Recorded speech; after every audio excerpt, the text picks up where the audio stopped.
A very good morning to you all. How are you? I hope you all are doing well. So in the previous class, we have started the poem Rain on the Roof and written by Coates Kine. और we have done first two stanzas of that. And in that stanzas, we get to know about the poet's thoughts about the nature or about the rain. That he thought that जो rain है वो healing, जो rain की जो पैटरिंग voice है उससे क्या हुआ है, उनको एक हीलिंग मिली है किसी भी चीज से, घाव जो उनके अंदर के हैं और उनके अंदर जितनी भी मेमोरीज है वो वापस रिकलेक्ट हुई हैं और वो एक कॉटेज के कमरे में बैठे हुए हैं. And he love to listen the pattering voice of the rain by pressing his pillow around him. उन्हें बहुत ही ज्यादा सुकून मिल रहा था after listening the voice. Now we will start with the last stanza 3, and you have to write all the lines and then do the explanation. Most of you are not writing the lines, they are just doing ... but you need not to do like this. You have to write all the 8 lines and then you have to write the explanation part of the poem. Now stanza 3. Now in memory comes my mother. अब उनकी ये जो memory है, याद है, स्मृति है, उसमें कौन आती है, उनकी mother. And she used in years agone, मतलब वो जो छत की जो टप टप की आवाज है जो इतनी गहरी है कि he get to remember his mother, मतलब जो उनके पास नहीं है और उन्हें अपनी मदर की क्या आ गई है, याद आ गई है. To regard the darling dreamers she left them till the dawn. उसे स्मृति में ठीक तरीके से याद आता है कि उसकी जब ऐसी जो आवाजें हैं, उसकी मदर भी जो थी, she also used to enjoy the pattering और टप टप voice of the rain. उन्हें भी बहुत मजा आता था ये वॉइस सुनने में. Oh, I feel her fond look on me. और वो उन्हें ये महसूस होता था कि वो मुझे किस तरीके से देख रही है, फॉन्ड ऑफ मी, मतलब मुझे बहुत ही ज्यादा पसंद करती थी क्योंकि वो उनकी मदर थी और वो उन्हें स्नेहपूर्ण तरीके से देख रही हैं. As I list to this refrain मतलब जो बार बार जो ध्वनि आ रही है, आवाज आ रही है, वॉइस आ रही है, टप टप वॉइस आ रही है बारिश की गिरने की, which is plain upon the shingles, जो पीछे बह रही है, by the patter of the rain. तो उनके ड्रीम्स में she would come in his dreams in the past, उनके ड्रीम्स में उनकी मदर आ रही है. Then she would stay dream the whole night till the rain stopped, मतलब जब तक रेन आ रही है या बारिश आ रही है तब तक उनकी मेमोरी में कौन रहती है, उनकी mother. He says that he feels that she is looking at him with great affection. और उन्हें क्या लग रहा है कि उनकी जो मदर है वो उनकी तरफ कैसे देख रही है, बहुत ही ज्यादा ग्रेट अफेक्शन से देख रही है. And she stays with him for the whole night and his mother comes in memory, और उनके साथ पूरी जो बाहर जो बारिश हो रही है या उसकी जो आवाजें आ रही है उसको एंजॉय कर रही है. And she is looking at him with great affection. Understood? So we have done the stanza 3 also. Now we will discuss the question answers also. मैं इसमें आपको explain कर देती हूँ and you have to write them in your beehive portion.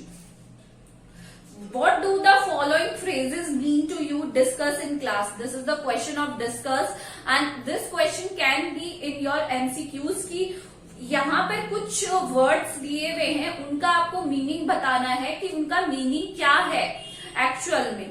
So the humid shadows humidity होती है, तो जो डार्क क्लाउड्स है फुल ऑफ ह्यूमिडिटी आप किस तरीके से करेंगे इसे.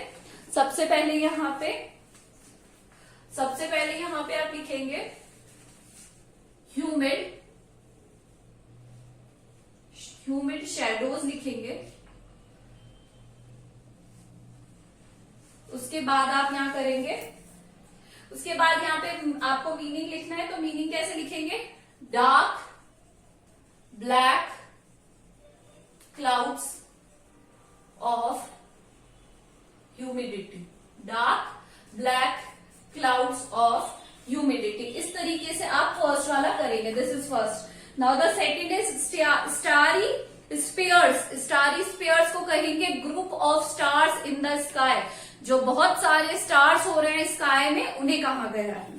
Next is what is a bliss, मैंने आपको ब्लिस का मतलब बताया था बहुत ही ग्रेट, तो what it is a great Joy, it is a great Joy, बहुत ही ज्यादा खुशी का कारण। 1000 dreamy fancies into busy being start, तो यहां पर कहा गया है कि 1000 ड्रीमी फैंसीज मतलब आप जब जो बारिश की जो आवाज आ रही है, on hearing the sound of the rain the poet feels that feeling dreamy, उस टाइम पे उन्हें कैसा लग रहा है कि वो एक सपने में खो रहे हैं और फैंसी इमेजिनेशन में चले गए हैं। तो the poet starts feeling imaginating और dreamy at that time. Next is 1000 recollection weave their air threads into woof, तो इसका मतलब है when the poet listens to the sound of the rain, जब वो साउंड सुनते हैं, thousands of memories weave a weft in his memory, उनकी दिमाग में क्या बुनना शुरू हो जाती है, एक अपनी ही इमेजिनेशन बुनना शुरू हो जाती है उनके दिमाग में। Understood? Question number 2 is what does the poet like to do when it rains, जब उन्हें क्या लगता है जब बारिश होती है, what he likes to do, he likes to press his pillow and hear the pattering voice of the rain softly falling on the roof, जो गिर रही है उसे सुनना उन्हें बहुत ही ज्यादा पसंद था। Next is what is the single major memory that comes to the poet, poet को कौन सी सिंगल मेमोरी आती है, the mother of the poet is the single, जो उनकी मदर थी वही एक मेमोरी है जो उनके दिमाग में उस टाइम आ रही थी, उन्हें मदर किया जा रही थी। Who are the darling dreamers he refers to the, तो यहाँ पे डार्लिंग ड्रीमर्स उन्होंने कहा है the children who remembers their mother, उन बच्चों को कहा है जो अपनी मदर को क्या करते हैं, याद करते हैं। Is the poet now a child? Is his mother still alive? No, the poet is a grown-up man now. Poet है तो पोएट्री लिखी तो grown-up man है। No, his mother is not alive, but उनकी मेमोरी में, but he always remember in his memory. वो हमेशा उन्हें कहाँ याद करते हैं, अपनी मेमोरी में। Understood? Now question number 2, ये थोड़ा लॉन्ग टाइप है। When you were a young child, did your mother tuck you in as the poet mother used to do? क्या आपकी मदर ने ऐसा कभी किया है कि आपको विंटर्स में कभी टक इन कर लिया, पकड़ लिया और अपने पास में?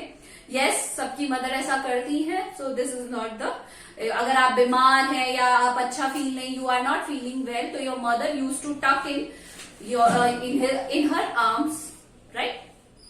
Do you like rain? Yes, we all like rain. Some people are there कि जिन्हें रेन पसंद नहीं होती, but mostly 90% people like rain. What do you do when it rains steadily or heavily as described in the poem? अब ये question you have to do it by yourself. You have to describe your experience or what you feel, when it start raining. आपको क्या feel होता है? Whatever you feel like dancing, you feel like singing, or you like to do that छप छप drenching in it. Drenching होता है पानी में छप छप करना. Whatever you feel, you have to write your experience or what you feel that in your questions, right? Question number 3, does every day have a cozy bed to lie when it rains? Does everybody, सबके पास एक bed होता है, बहुत ही Cozi नरम bed, गिद्दे वाला bed होता है क्या जब इट रेन होती है? नहीं, ऐसा नहीं है। You have seen the street people or the people who are living in the streets, they don't have any, उनके पास सर छुपाने की जगह नहीं होती, but they have to hide themselves from the natural calamities, उन्हें हाइड करना ही पड़ता है अपने आप को। Look around you and describe how different kinds of people and animals spend time, seek shelter and etc. during rains. अब इसमें आपको ये बताना है कि जो होमलेस पीपल है या फिर स्ट्रीट जो डॉग्स है, एनिमल्स है, हाउ दे फील, या वो अपने आप को कैसे बचाते हैं when it rains, वो कैसे बचाते हैं? they hide themselves in under the shed, या फिर कहीं और, मतलब अपने आप को कहीं भी हाइड करने की कोशिश करते हैं। You have to write what you have seen in your past life, आपने जो भी पीछे देखा है आपको उसको ही एक्सपीरियंस को आपको इसमें लिखना है। These 2 question you have to do by yourself and rest of the question I have explained you better, right? So this is is all for today. You have to do the stanza 3 explanation in the copies, including the text questions also. If you have any problem, you can ask me personally. This is all for today. Thank you.